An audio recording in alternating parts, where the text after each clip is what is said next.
Виците време е за баляж. Малко от атмосферата в студиото. Клиентката ми показва вдъхновение за своя баляж. Снимките са ориентир. Всяка коса е различна. Започвам с нанасяне на блондор с фолио. Правя го кичур по кичур, за да имам пълен контрол върху изсветляването. Фолиото помага да постигне равномерен и чист тон, без резки линии. След кичурите чакам магията да се случи. Ще стане ли студено бяло или нежно бежово? Фолиото е свалено, сега идва най-важната част – матиране към студен тон. Защо винаги подстригвам след балаяж?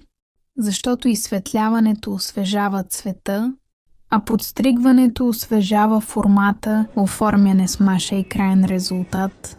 Всяка кадрица е направена за внимание към детайла, за да се постигне обем, движение и красива завършена визия. Резултатът говори сам за себе си. А записвания? Instagram.com/makeupandhair.byhotera